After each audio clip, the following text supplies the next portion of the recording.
Welcome to another deep dive. Today we're stepping into a domain where the stakes are absolute.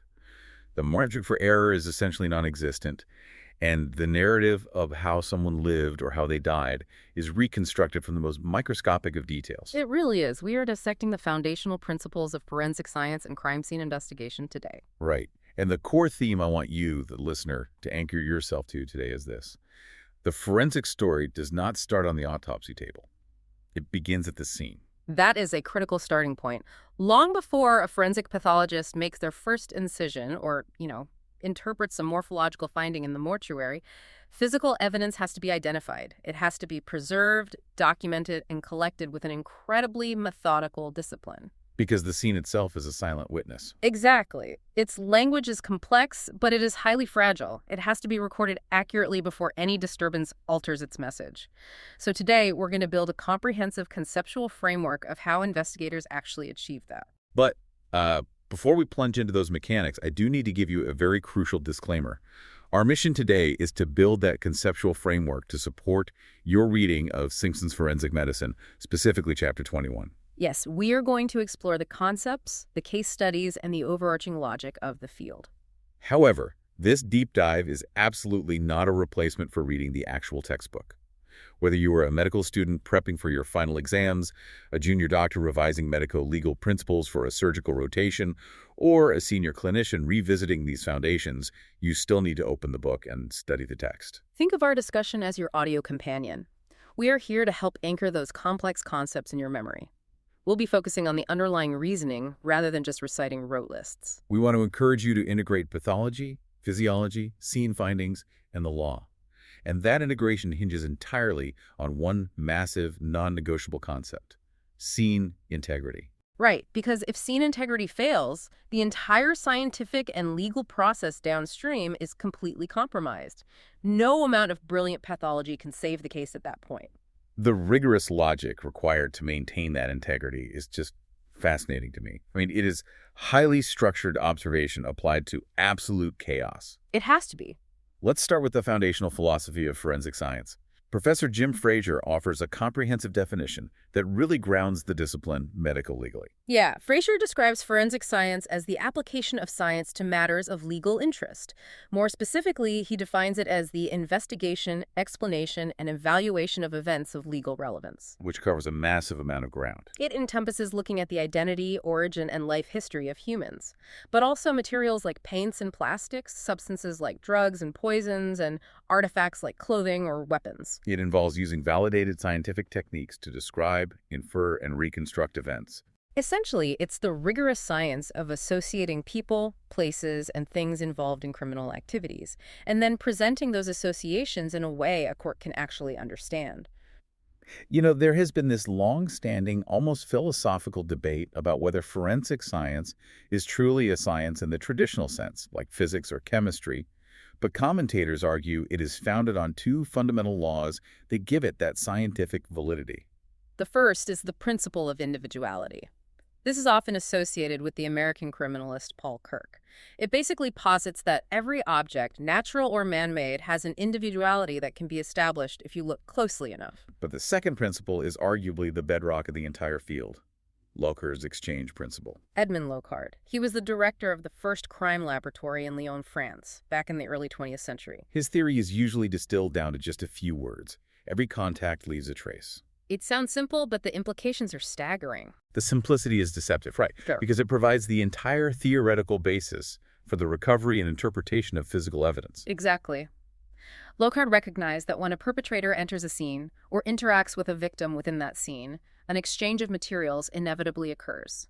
The perpetrator will bring something into the scene, and they will take something away. I was thinking about how to visualize this on a macro level. If I walk through a room with muddy shoes, the exchange is obvious. I leave mud from the street on the carpet that is the trace left, and I pick up carpet fibers on the sticky soles of my shoes that's the trace taken away. And while mud and carpet fibers are visible to the naked eye, Locard's principle applies just as rigorously to the microscopic and the invisible. We are talking about shedding epithelial cells, transferring microscopic droplets of saliva when speaking, or leaving behind invisible chemical residues. It is the job of the forensic practitioner to identify what those contacts were, locate the trace, and secure it in an evidentially sound format. There is a really powerful quote, often attributed to Kirk, that builds perfectly on Lockhart. It suggests that wherever a criminal steps, whatever they touch, whatever they leave behind, even unconsciously serves as a silent witness against them. The quote goes on to list physical evidence like fingerprints, footprints, hair, glass, tool marks, paint, blood, semen. And it ends with a chilling thought for investigators. What's that? It says, physical evidence cannot be wrong. It cannot perjure itself. It cannot be wholly absent. Only human failure to find it, study and understand it, can diminish its value. That puts an immense burden on the investigator. The evidence doesn't lie. Only our human systems fail to comprehend it. Which brings us to a major clinical and legal challenge discussed in modern forensics, the so-called CSI effect. Ah, yes. This is fascinating because it touches on how popular culture actually impacts the judicial system. Shows like CSI started airing over 2 decades ago, and they completely stylized forensic science for dramatic effect. In those narratives, the science is always the hero. It's fast, the labs are darkly lit and glamorous, and the results are 100% conclusive every single time. Practitioners are increasingly concerned about the real-world implications of this fiction. The CSI effect refers to the adverse effects this media portrayal has on the expectations of jurors. In reality, forensic science is slow, often messy, and frequently yields results that are probabilistic rather than absolute. If juries are walking into a courtroom expecting a magical 3D hologram of a DNA match that takes 10 seconds to generate, how does that actually play out when a real forensic scientist takes the stand? Well, juries can develop highly unrealistic expectations about what can actually be achieved. If they expect pristine, definitive forensic evidence in every single case, they might unfairly favor the defendant when that evidence is naturally absent. They might interpret a lack of microscopic evidence as police incompetence, rather than a natural limitation of the scene itself. Consequently, forensic practitioners now have a profound medico-legal duty. When they testify, they can't just present their findings. They must actively educate the jury. They must clearly communicate the utility, the reliability, and, most importantly, the limitations of the evidence they are presenting.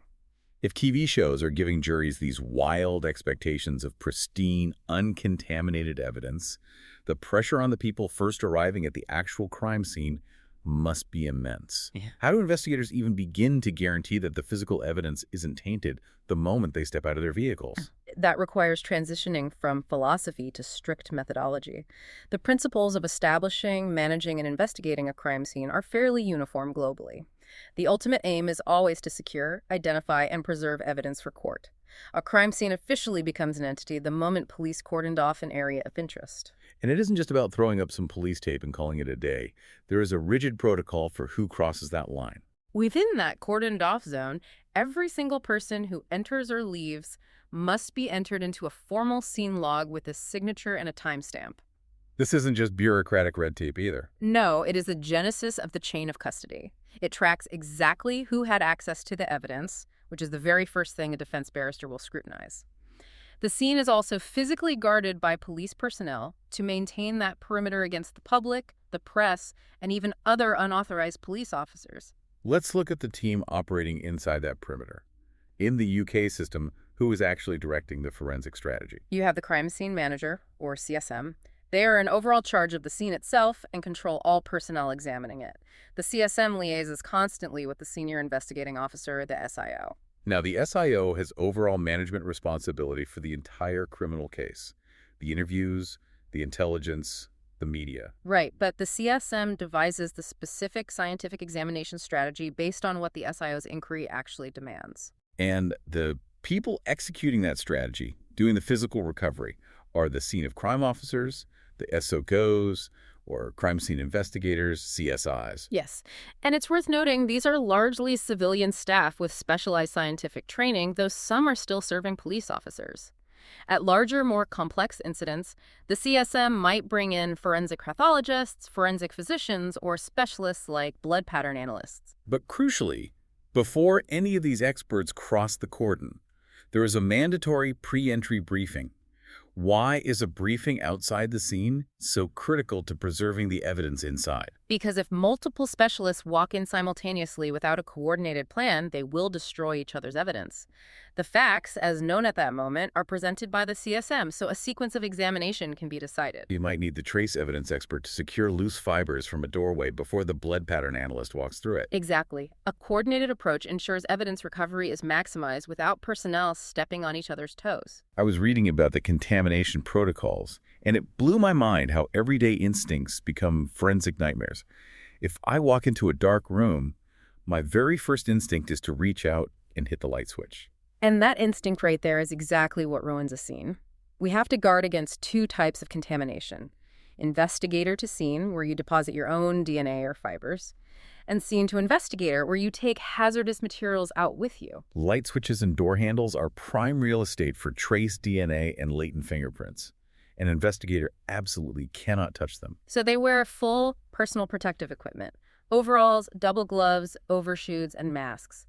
The golden rule is to avoid touching anything, if at all possible. They don't lean against door jambs or rest their clipboards on countertops. They even use stepping plates on the floor. Stepping plates? Yes, these are metal or rigid plastic plates laid down progressively to create a safe pathway across a room. Investigators step only on these plates so they don't obliterate latent footwear marks, dropped fibers, or microscopic glass fragments scattered on the carpet. Now, if a scene involves a fatality, the dynamic shifts entirely. The presence of human remains dictates the immediate focus of the investigation. Why do the remains take priority over the surrounding environmental evidence? Because human remains are dynamic. They undergo rapid biological changes.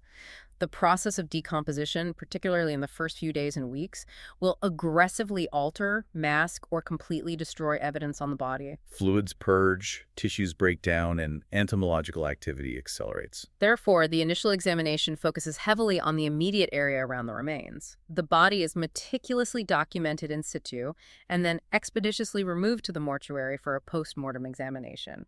That preserves the evidence on the body and frees up the rest of the scene for the scientists. This prioritization and the necessity for meticulous observation are perfectly illustrated by a historic case study detailed in the source material.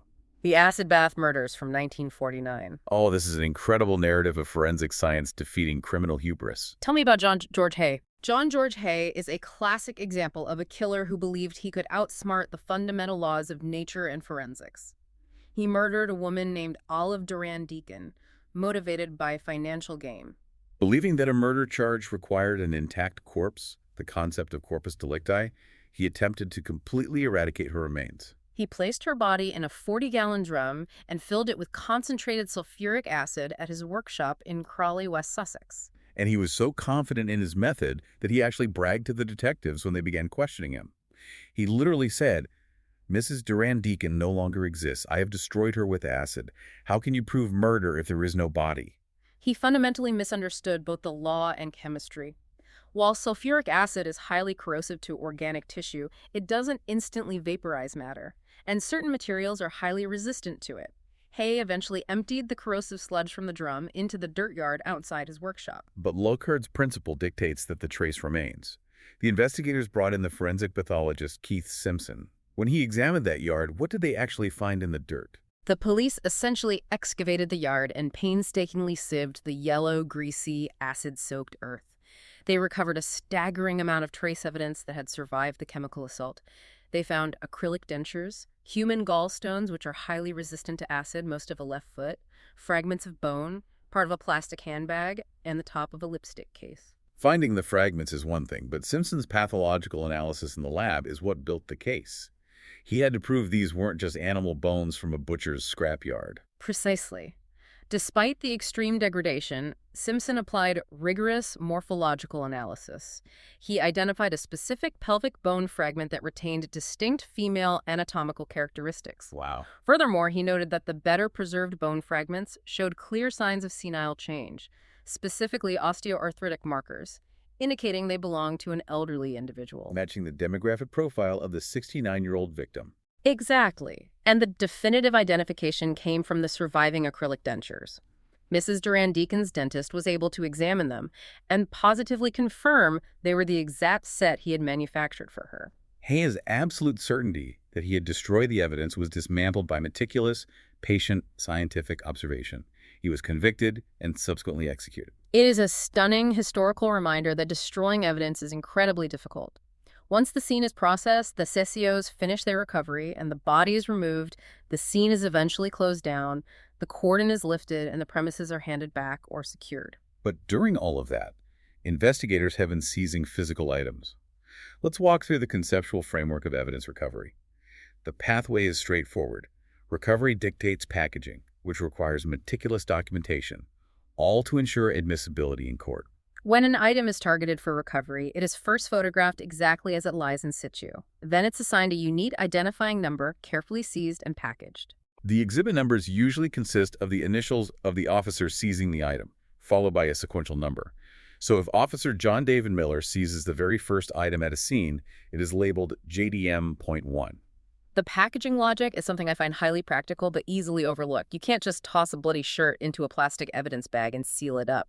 If you put damp biological evidence like blood-stained clothing or a wet towel into a sealed plastic bag, you create a microenvironment. It will sweat, condensation will form, bacterial and fungal mold will rapidly proliferate, and the DNA evidence will be destroyed before it ever reaches the lab. For damp biological items, investigators must use breathable paper sacks that allow moisture to evaporate. But plastic is acceptable for other items. Yes. Dry, non-biological items like a recovered cigarette end or a piece of plastic debris can go into plastic bags. For sharp items, like a suspected murder weapon, a knife, or a screwdriver, they use specialized packaging. These are often rigid screw-top plastic cylinders called weapons tubes, or heavy cardboard boxes where the weapon is secured to the base with plastic cable ties. That protects the investigator from getting stabbed through the packaging, but it also preserves the trace evidence. Right. If a knife is sliding around inside a plastic bag, the friction will rub off any microscopic blood spatters, fibers, or fingerprints on the blade. Securing it rigidly in a box suspends the blade in the air, preserving the trace evidence intact. Every single piece of packaging receives an exhibit label. This label details what the item is, exactly where it was found, who seized it, the time and date, and it carries their signature. This documentation is the bedrock of the chain of custody. Why is a defense lawyer going to attack the chain of custody before they ever attack the science itself? Because the chain of custody is the chronological, documented record of the sequence of control, transfer, analysis, and disposition of physical evidence. Every single time that exhibit moves from the scene to the police property store, to the forensic laboratory, to the court, it is logged on continuity forms. Everyone who touches it signs for it. If a defense lawyer can find an unexplained gap in that timeline, a period where the evidence was unaccounted for, they will argue the item could have been tampered with, substituted, or contaminated. If the judge agrees the chain is broken, the evidence loses its legal admissibility, regardless of how damning the DNA profile might be. And these items, assuming the chain holds, aren't just thrown away after the trial. The text notes they're retained for significant periods. In routine cases, evidence might be kept for a few months. But in serious crimes, like murder or severe sexual assaults, exhibits can be retained in specialized storage facilities for 30 years or more. We hold on to them because technological advancements might reveal evidence decades from now that is completely undetectable with today's science. Which is the perfect bridge to explore the science of biological evidence and the revolutionary power of DNA. For our listeners preparing for exams, let's bypass the basic high school biology of what a nucleus is and jump straight into what forensic scientists are actually targeting. When a laboratory sees the sample, they aren't mapping the entire human genome, are they? No, mapping the entire genome of 3 billion base pairs for every suspect would be prohibitively slow, expensive, and largely unnecessary. Forensic scientists target specific, highly variable regions of the DNA called STRs, short tandem repeats. What makes STRs so useful for identification? STRs are short sequences of DNA, normally 3 to 5 nucleotides long, that repeat themselves sequentially along a chromosome. Because these are non-coding regions, meaning they don't dictate your physical traits like eye color or height, they are subject to higher mutation rates over generations without harming the individual. Consequently, the exact number of times a sequence repeats varies wildly from person to person. We call these different variants alleles. You inherit one chromosome from your mother and one from your father. So at any specific STR location or locus, you might have the same number of repeats from both parents, making you homozygous, or a different number from each, making you heterozygous. Modern DNA profiling systems don't just look at one locus, though. They look at a multiplex of them. The system widely referenced in the UK and Europe, DNA 17, analyzes 16 different STR loci simultaneously, plus a sex indicator called homologenin to determine if the contributor is male or female. Because you have 2 alleles per locus, a full profile yields 32 specific data points. The discriminative power comes from the unique combination of these 32 alleles. Let's trace the physical journey of a sample through the laboratory. The first step to getting that profile is extraction. You have to isolate the DNA from the cellular matrix and surrounding materials.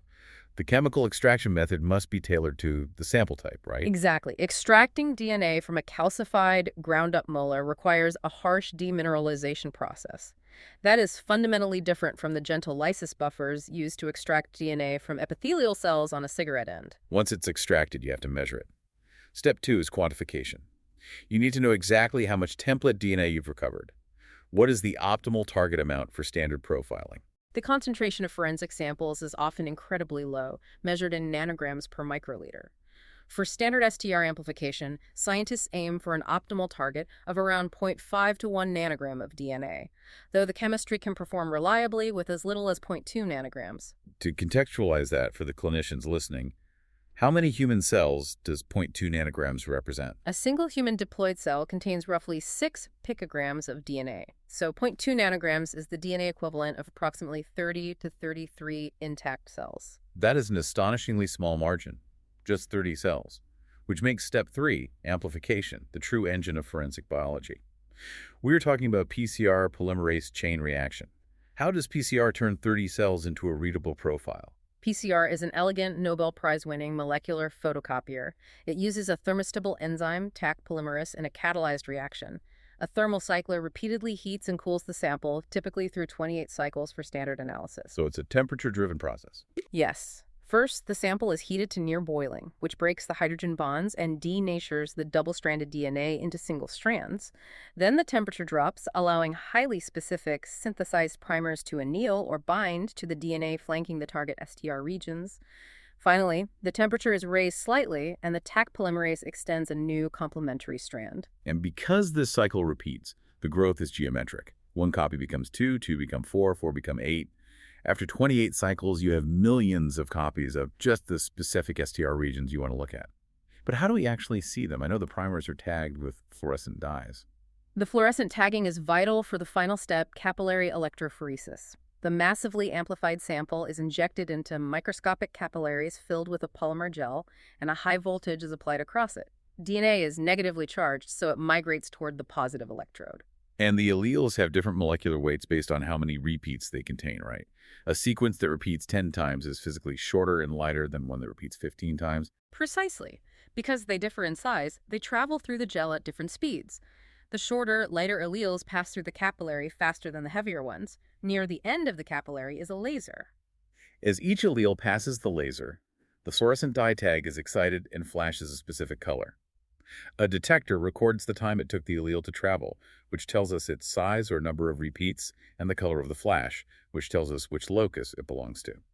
This data is translated by software into an electropherogram, or EPG. This is the visual readout listeners will see in textbooks.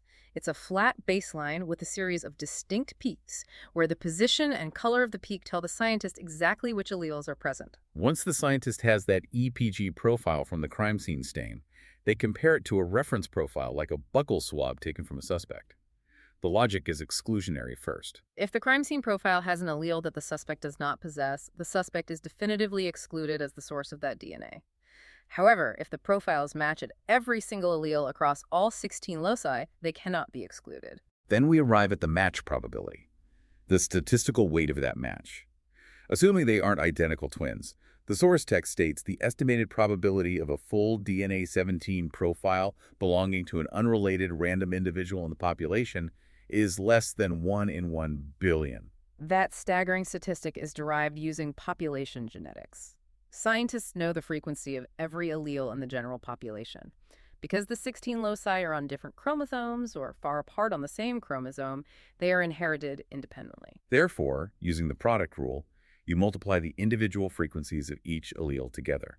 Even if a suspect has relatively common alleles, multiplying those fractions 32 times results in an exponentially small number, rapidly dropping below 1 in a billion. The revolutionary impact of this technology is highlighted in the text through historical milestones.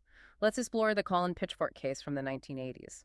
This wasn't just the first murder conviction using DNA. It is a masterclass in how forensic science can completely upend an investigation. The Pitchfork case is a watershed moment in criminal justice. It involved the rape and murder of two 15-year-old schoolgirls, Dawn Ashworth and Linda Mann, in Leicestershire, UK. The crimes occurred 3 years apart, but behavioral linkage suggested the same perpetrator. The police were under immense pressure, and they actually secured a confession from a local youth with learning difficulties for the murder of Dawn Ashworth. Under the old system of police work, a confession would be the end of the line. The youth would have gone to prison. Absolutely. But the investigators decided to utilize a brand new experimental technique being developed at a nearby university by Sir Alec Jeffreys: DNA fingerprinting. They analyzed semen recovered from the victims and compared it to the blood of the youth who confessed. The science proved two things. The same man killed both girls. But crucially, the DNA did not match the youth who confessed. The first major application of forensic DNA in a murder case proved the innocence of the prime suspect. But the killer was still out there. How did they find him? The police launched an unprecedented intelligence operation, a mass blood screening. They asked thousands of young men in the surrounding villages to voluntarily submit blood samples to be DNA profiled. It was a massive logistical undertaking, but they didn't find a match in the initial sweep. Because Colin Pitchfork realized the science would catch him, and he found a way to cheat the system. Pitchfork coerced a colleague into taking his draft notice, going to the clinic, and submitting a blood sample under Pitchfork's name. The deception worked temporarily. However, the colleague was later overheard in a local pub, boasting about how he had taken the test for Pitchfork. The police were tipped off, arrested Pitchfork, and took his actual blood sample. The resulting DNA profile was a perfect match to the crime scene stains. He was convicted, establishing DNA profiling as the gold standard of forensic identification. A brilliant narrative showing DNA as both a shield for the innocent and a sword against the guilty. And the text notes this exonerating power continued as technology evolved. The Michael Shirley case in 2003 is a prime example of retrospective justice. Michael Shirley was convicted in 1988 of a brutal rape and murder. At the time of the initial investigation, the biological sample recovered was simply too minuscule to be analyzed by the crude DNA methods of the era. He spent 15 years in prison maintaining his innocence. But by 1999, the chemistry had advanced exponentially. Forensic scientists utilized low copy number analysis to retest the archival slides. They successfully extracted a DNA profile that did not match Michael Shirley, nor did it match the victim. The Court of Appeal quashed his conviction based on this new scientific evidence. You mentioned low copy number, or LCN. Let's delve into these advanced DNA techniques. Standard PCR is incredible, but investigators are often faced with trace amounts of touch DNA or severely degraded remains. What are the limits of low template profiling today? Modern extraction and amplification chemistries have evolved to handle low template DNA efficiently. We can now generate viable profiles from as little as 0.125 nanograms of DNA. That is the equivalent of roughly 15 to 20 cells. This sensitivity allows investigators to recover profiles from touch DNA left behind when a suspect merely grips a steering wheel or briefly handles a door handle. But pushing the sensitivity that high introduces a massive vulnerability. If the machine can detect 15 cells, the contamination risk must be staggering. The contamination risk is the primary limiting factor. If an investigator breathes heavily over an item, or a lab technician uses poorly sterilized forceps, they will overlay their own DNA onto the trace evidence. Therefore, low template analysis requires rigorously sterile environments, positive air pressure suites, and meticulous elimination databases of all police and laboratory staff to identify accidental contamination. Another vital tool in the arsenal is YSTR analysis. As the name suggests, this targets the STR loci exclusively on the Y chromosome. Why is it necessary to ignore the rest of the genome? YSTR analysis is indispensable in sexual assault cases where investigators are faced with a mixed biological sample. Often, a vaginal swab will contain a massive abundance of female epithelial cells from the victim and only a trace amount of male spermatozoa or epithelial cells from the perpetrator. If you run standard profiling, the sheer volume of female DNA will completely swamp the reaction, masking the male profile. The PCR primers will preferentially amplify the abundant female DNA. Exactly. But because females do not possess a Y chromosome, YSPR primers will completely ignore the victim's DNA. They cut straight through the mixture and only amplify the male chromosomal material, allowing the scientist to isolate the perpetrator's profile. What if the nuclear DNA is completely fragmented? Say you have a body that has been skeletonized and exposed to the elements for decades, or you only have an old shed hair shaft without the root attached. In cases of extreme degradation where the nucleus is compromised, we pivot to mitochondrial DNA analysis. Mitochondria are the energy-producing organelles floating in the cell's cytoplasm. While a cell only has one nucleus, it can contain hundreds or even thousands of mitochondria, each with its own small loop of DNA. Because of this massive copy number, mitochondrial DNA is incredibly robust and survives environmental degradation far longer than nuclear DNA. But there is a significant genetic limitation to mitochondrial DNA regarding identification, isn't there? Yes. Mitochondrial DNA is inherited exclusively through the maternal line. The sperm's mitochondria are typically destroyed during fertilization, so you inherit your mitochondrial DNA entirely from your mother's egg. This means you share the exact same mitochondrial profile with your mother, all your siblings, your maternal grandmother, and your maternal aunts. It's fantastic for determining familial lineage or excluding an entire maternal line, but it cannot differentiate between two brothers. Finally, the text touches on SNP's single nucleotide polymorphisms. SNPs are the most granular level of analysis. Instead of looking at repeating sequences like SPRs, SNPs look at variations of a single base pair, a single letter of the genetic code. Because the target areas are infinitesimally small, SNPs can be amplified from DNA that has been shattered into tiny fragments by extreme heat or explosive force. The most famous application of this was the monumental effort to identify the highly fragmented remains of victims following the World Trade Center attacks in 2001. Today, SNPs are also utilized in forensic phenotyping, allowing scientists to infer visible traits like hair color, eye color, or biogeographical ancestry from a crime scene sting. Generating all these profiles is only half the battle. You need a way to organize and compare them. The UK established the National DNA Database, or NDNAD, which was the first of its kind globally. It stores profiles from crime scenes alongside reference profiles from individuals. The operational efficiency of the NDNAD is remarkable. The source text notes that over 60% of crime scene profiles uploaded to the database generate an immediate match, providing investigators with the suspect's name almost instantly. But that level of surveillance relies on having a massive database of reference profiles, which intersects heavily with legal frameworks regarding retention. The legislation governing the database has evolved significantly to balance investigative power with civil liberties. Originally, the police could retain the DNA of anyone arrested for a recordable offense indefinitely, even if they were subsequently acquitted or never charged. This led to widespread legal challenges. Consequently, the Protection of Freedoms Act 2012, or POFA, established strict retention frameworks. Under POFA, if an adult is arrested but not convicted, their physical DNA sample must be destroyed within 6 months, and their profile is generally deleted from the database after a maximum of 3 years. This ensures the tool remains focused on convicted offenders while legally mandating the privacy of the innocent. All right, let's transition into what I consider the most intellectually challenging yet vital portion of the text for clinicians to grasp. Section 4, the logic of forensics. It is one thing to generate a scientific result. It is an entirely different discipline to evaluate what that result actually means in the context of a criminal trial. This plunges us into the realm of statistics and Bayes' theorem. When a forensic scientist steps into the witness box and says, "The evidence provides extremely strong support for the prosecution's case," they aren't just guessing, they are relying on Bayesian statistics. Traditional frequentist statistics can struggle with the nuances of a trial. For instance, if you flip a standard coin, the probability of heads is 0.5. But Bayes' theorem allows us to update that probability logically when we acquire new conditional information. The foundational formula provided in the text is posterior odds equals likelihood ratio multiplied by prior odds. How do we translate that mathematical equation into evaluating a DNA match in court? Let's break it down.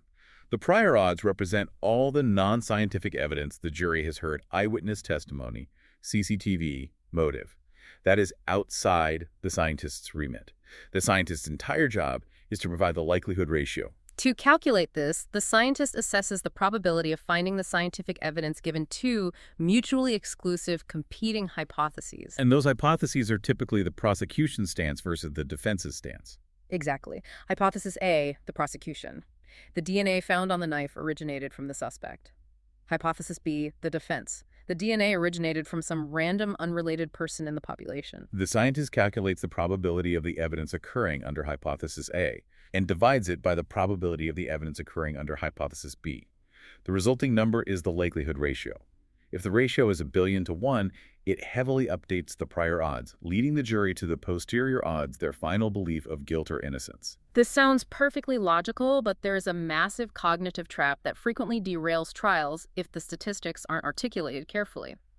The text highlights it as transposing the conditional, universally known as the prosecutor's fallacy. I want to spend time here because it is a vital conceptual hurdle. What exactly is the prosecutor's fallacy? The prosecutor's fallacy is a dangerous logical inversion. It is the failure to recognize the critical difference between the probability of the evidence and the probability of the hypothesis. The forensic scientist calculates the probability of finding the evidence, given that the suspect is innocent. However, prosecutors and juries often accidentally flip this in their minds. They interpret the statistic as the probability that the suspect is innocent, given the evidence. Let's use a hypothetical court scenario to illustrate this because the wording is really tricky. Let's say a scientist testifies. The probability of finding this DNA profile if it came from a random innocent person is 1 in a billion. The prosecutor turns to the jury and says, therefore, there is only a 1 in a billion chance that the defendant is innocent.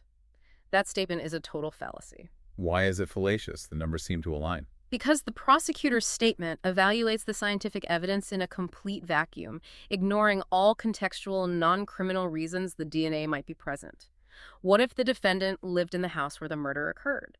What if they shook hands with the victim earlier that day? What if the police contaminated the sample? The DNA match might be genuine, but presenting a 1 in a billion statistic as the direct measure of guilt ignores the fundamental context of how the transfer occurred.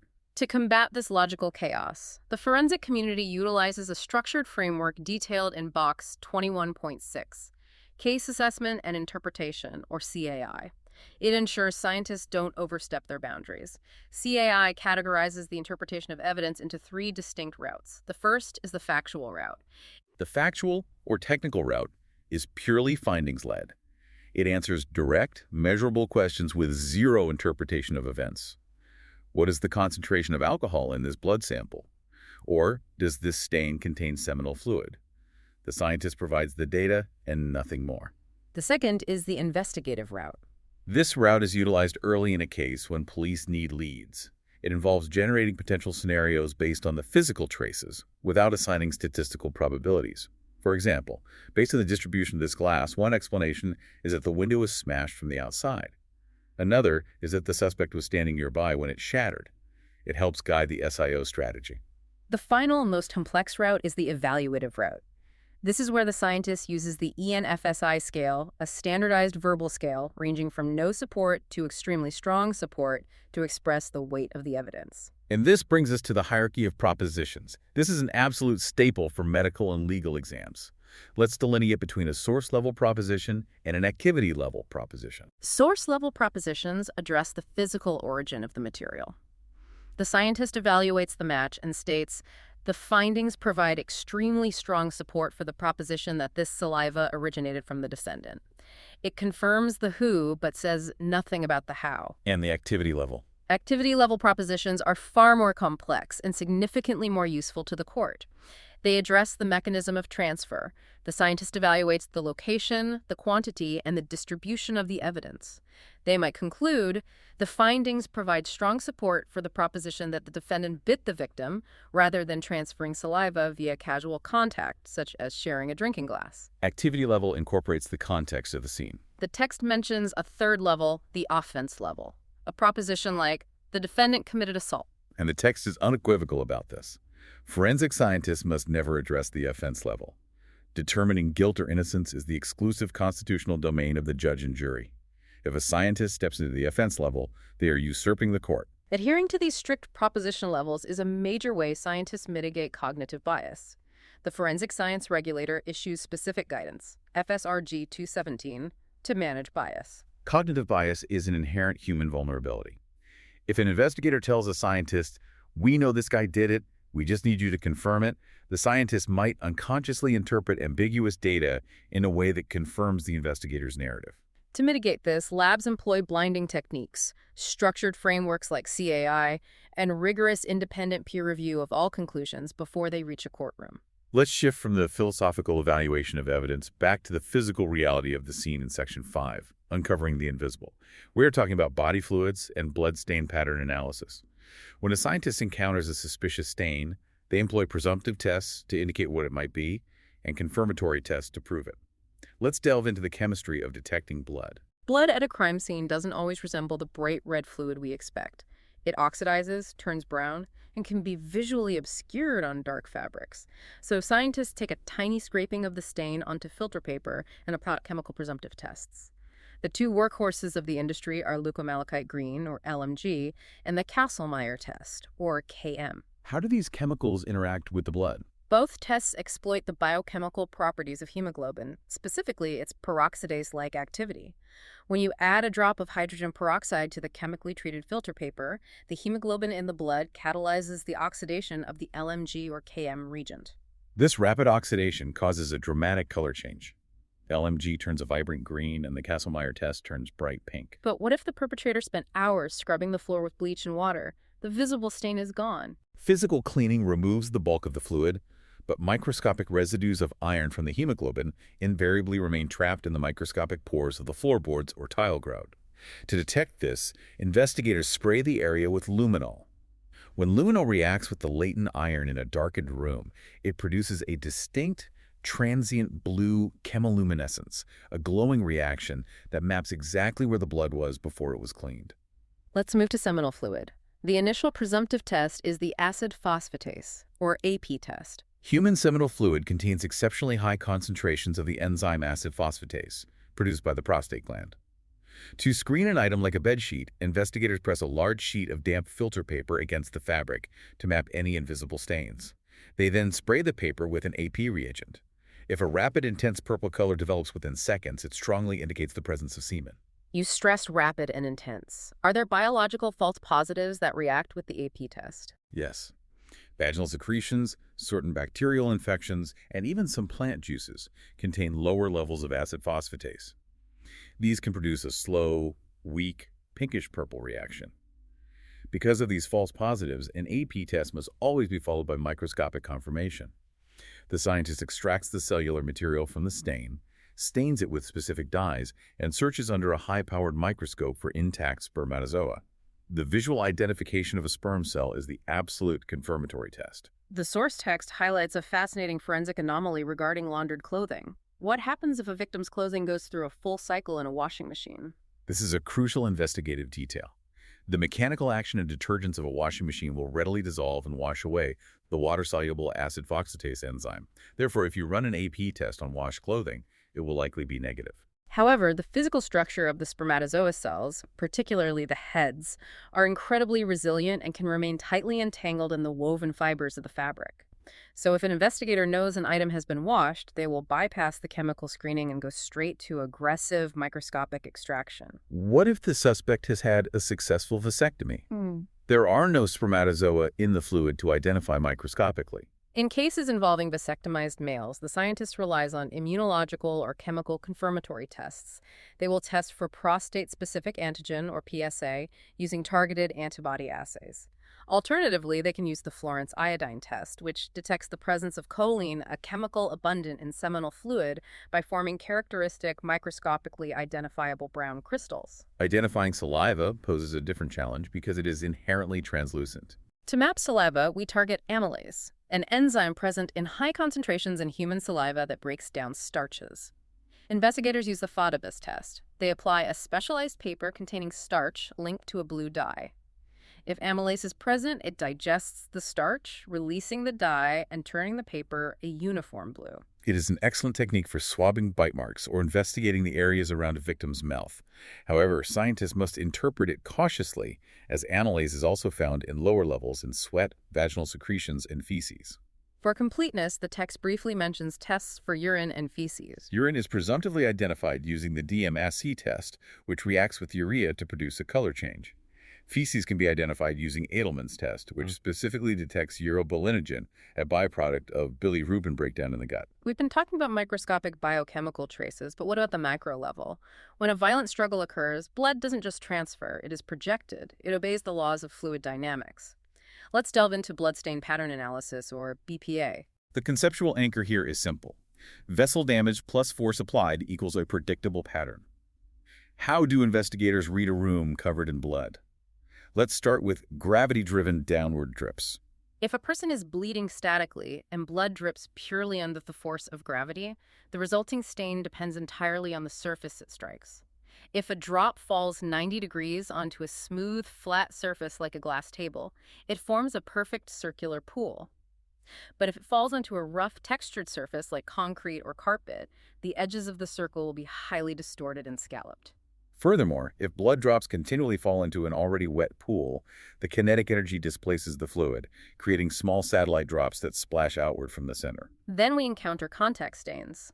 This involves a crucial differentiation that is a classic exam trap, distinguishing between a swipe and a wipe. Can you clarify the biomechanics of both?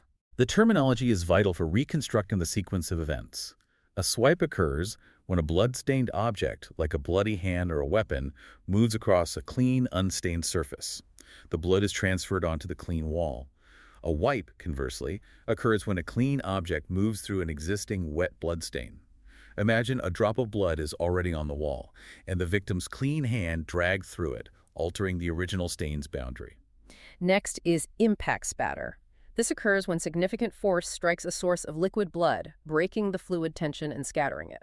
The overarching rule of impact spatter is inverse proportion. The greater the kinetic energy applied to the blood, the smaller the resulting droplets will be. A heavy blow with a blunt object creates larger droplets, while a high-velocity gunshot creates a mist of microscopic droplets. But the shape of those droplets tells an even deeper story. If a droplet hits a wall straight on at 90 degrees, it is circular. But what happens if it strikes the wall at an angle? The droplet stretches out upon impact, forming an elliptical shape that closely resembles an exclamation mark. This geometry is incredibly revealing. The tail of that exclamation mark points in the exact direction the blood was traveling when it hit the wall. So it gives investigators a directional vector? Yes, and it goes beyond simple directionality. By measuring the precise width and length of that elliptical stain, mathematicians use trigonometry to calculate the exact angle of incidence, the angle at which the droplet struck the wall. By tracing these three-dimensional trajectories backward from dozens of individual stains, analysts can determine the precise area of origin in the room where the forceful impact occurred. Another distinct pattern is cast-off. Cast-off is generated by centrifugal force. If an assailant repeatedly strikes a victim with a weapon, like a baseball bat or a hammer blood, it adheres to the weapon. As the assailant violently swings the weapon back over their head for a subsequent strike, the centrifugal force overcomes the blood's surface tension, flinging droplets onto the ceiling or surrounding walls. This creates distinct, linear, or figure-of-eight patterns. By counting the separate cast-off trails, an analyst can often estimate the minimum number of blows struck during the attack. What about arterial spurting? This looks fundamentally different from the spatter caused by an external impact. The difference lies in the pressure source. Venous bleeding is low pressure and tends to flow or ooze. Arteries, however, are under high physiological pressure. If a major artery is severed, the blood is forcefully projected outward. This creates massive, heavy wave-like patterns on walls or floors. Crucially, the peaks and troughs of the pattern reflect the literal pumping rhythm of the victim's failing heart. Finally, the text warns about altered blood, which can seriously mislead an investigation if misinterpreted. Blood that has been ingested and mixed with acidic stomach contents before being vomited undergoes a chemical change, appearing dark brown and granular, often described as resembling coffee grounds. Even more deceiving is decomposition fluid. As a body decays, it purges dark, foul-smelling fluid from the orifices. If a body is found near a wall, this purged fluid can sometimes mimic the appearance of impact spatter, potentially leading an inexperienced investigator to suspect a violent assault when the cause of death was entirely natural. Section 6 brings us to marks, impressions, and trace evidence. Let's begin with the oldest and most recognized biometric, fingerprints. The text notes these friction ridges are formed in utero at around 12 weeks gestation. Their evolutionary purpose isn't to solve crimes. It is to provide tactile grip and texture perception. When examiners look at a print, what are they analyzing? On a macro level, they classify the general flow of the ridges into three broad patterns: loops, whorls, and arches. But identity is established at the micro level by analyzing the minutiae. Ridges rarely flow smoothly from one side of the finger to the other. They end abruptly, a ridge ending. They split into two, a bifurcation. They form short islands, spurs, dots, or small enclosures called lakes. It is the unique spatial relationship and sequence of these minutiae across the finger that confirms an individual identity. And these prints are deposited in three distinct ways at a scene: latent, patent, and plastic marks. Latent marks are invisible to the naked eye. They are essentially a chemical deposit composed of sweat and oils exuded by the sebaceous glands. Because they are invisible, they require physical enhancement, like dusting with fine powders or chemical enhancement, to be visualized and photographed. Patent marks are immediately visible. They are formed when the friction ridges are coated in a foreign substance like wet paint, grease, or blood before touching a surface. Finally, plastic or impression marks are three-dimensional indentations left when a finger is pressed into a pliable substrate, such as putty, soft wax, or drawing blood. These recovered prints are routinely uploaded and compared against national databases, like Ident1 in the UK. Let's discuss footwear marks. If a suspect steps in a puddle and walks across a tile floor, they leave a visible mark. But how do scientists enhance marks left in less obvious substances, like soil or blood? The enhancement chemistry depends on the substrate. If the footwear mark is composed of soil or mud, scientists might use a chemical like thiocyanate, which reacts with the specific metallic ions present in the dirt to enhance the contrast. If the mark is deposited in blood, say on a dark carpet where it is difficult to see, they use protein stains like amido black solution. This chemical reacts vigorously with the proteins in the blood, turning the latent mark a deep, highly visible blue-black color without destroying the biological viability of the sample. When an examiner compares a suspect's shoe to a recovered mark, they are evaluating two distinct categories of features: general wear characteristics and damage detail. Why is the distinction so crucial? General wear refers to the macroscopic degradation of the sole caused by the individual's gait. Perhaps they pronate, heavily wearing down the outside edge of the heel. While this can include or exclude a specific shoe, it isn't unique. Thousands of people might wear their shoes similarly. Damage detail, however, is randomized and unique. It consists of the specific microscopic cuts, nicks, gouges, and embedded gravel the shoe accumulates over its lifetime. If the precise shape, size, and spatial orientation of that random damage detail on the shoe's sole align perfectly with the mark at the scene, the examiner can conclusively state that specific shoe made the mark. The text highlights a particularly grim application of footwear analysis: negative impressions on skin. In cases of severe blunt force trauma involving kicking or stamping, the force of the impact drives the blood out of the superficial vessels in the victim's skin. The tissue is compressed forcefully into the hollows and grooves of the shoe's tread pattern. This trauma results in a highly specific, patterned bruise that acts as a negative photographic impression of the shoe's sole left directly on the victim's body. It is a brutal piece of evidence, but it provides undeniable linkage. Let's round out the trace evidence with glass, paint, and fibers. Glass seems entirely generic, but scientifically it holds distinct signatures. Modern flat glass is mass-produced by floating molten glass over a bed of liquid tin, ensuring uniform thickness. When a suspect smashes a window to gain entry, a microscopic shower of glass fragments inevitably backward spatters onto their clothing and hair. Forensic scientists recover these fragments and measure their specific refractive index, how light bends as it passes through the fragment, as well as their elemental chemical composition. This allows them to effectively match a microscopic shard found in a suspect's pocket to the specific broken window at the scene. Paint analysis is similarly vital, particularly in investigating road traffic collisions. When two vehicles collide or a vehicle strikes a pedestrian, the kinetic energy transfers multi-layered flakes of paint between the surfaces. Automotive paint is applied in highly specific sequences: various primers, base color coats, and clear coats.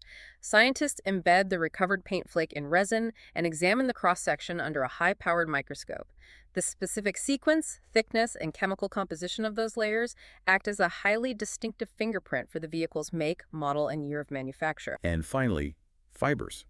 The text emphasizes that fibers shed constantly, whether they are natural like wool or man-made synthetics. We're constantly exchanging fibers with our environment.